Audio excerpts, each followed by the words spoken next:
9-inch nails, where is everybody? Guitar tabs and guitar lesson. I'll play all the different sections right at the beginning. Afterwards, go back through, give the full explanation for it. Please hit that subscription button. It's the best way of letting me know you like this video and want to see more 9-inch nail stuff. And now let's jump on into it.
Alright, so we'll be setting this up in a drop D tuning. Alright, so just D, A, D, G, B, E. Alright, and we could start with the bass pattern here. And based around F. And we'll be just hitting it here at the third on this low D. We hit that, drop down, hit the octave on the third of the middle D, back to the 3 on the low D. Alright, then we do this little hammer on from the 1 low D to 3, and then hit the 3 again. Alright, and then we just finish it by doing a 1 to 3 again. Alright, and we'll just loop that.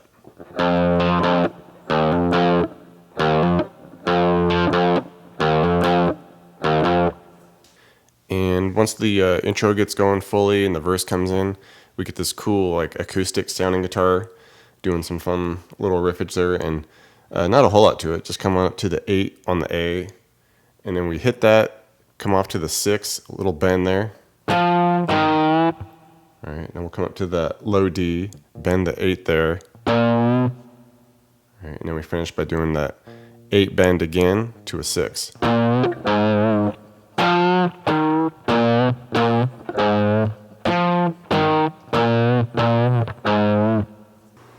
and then there's a subtle little synth that comes over like the pre-chorus, and it's just kind of hitting this one little syncopated note.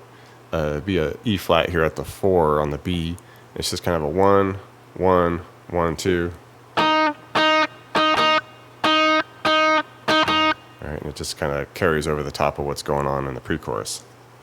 Alright, and for the chorus here, it's kind of an interesting trying to mix a couple synths going on, and they're with the synths they're using like an extra octave that we can't quite get to, or just isn't quite in the same range, so a little bit funky trying to piece this together, but I think it sounds pretty well this way, where we just do a little power chord here at the low D and the A here at the 6s, just go 6, 8 initially.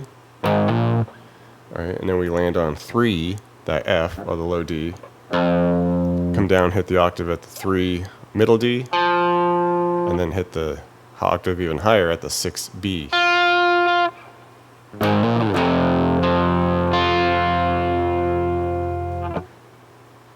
And from there, we kind of shift around, play around a little bit, kind of hit the similar thing where we hit the 6 power chord again, but we're going to need to come down here, so we'll hit that, and then we'll hit 1s on the A and the middle D. Hit the 1 on the A again, come up, hit the octave at the 3G, and then the 1 on the D, middle D.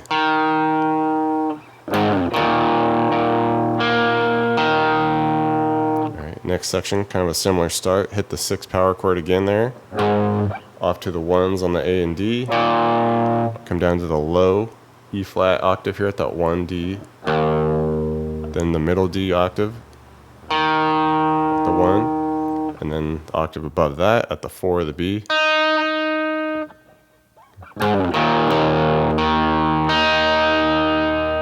And then finish with that 6 power chord again. The 1s on the A and D. Hit the 1A again.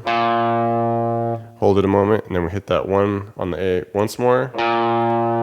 Come up, hit the 1 on the low D, and then up to the 6 for a little bend.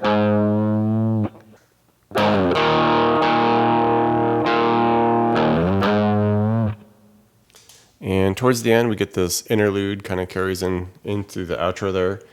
And it's basically just hitting parts of like a F7 chord here. And we could do that with this 8 on the A, 10 on the B, just kind of mute the in-between stuff. And basically we just want to strum on this about, 7, 8 times. All right, and then we'll bend and release that 10 on the B. Do that twice. All right, and we would cruise through that 3 times. All right, and after we do that 3 times, then we just make that 10 a 9 on the B and strum that the same way and go through that once.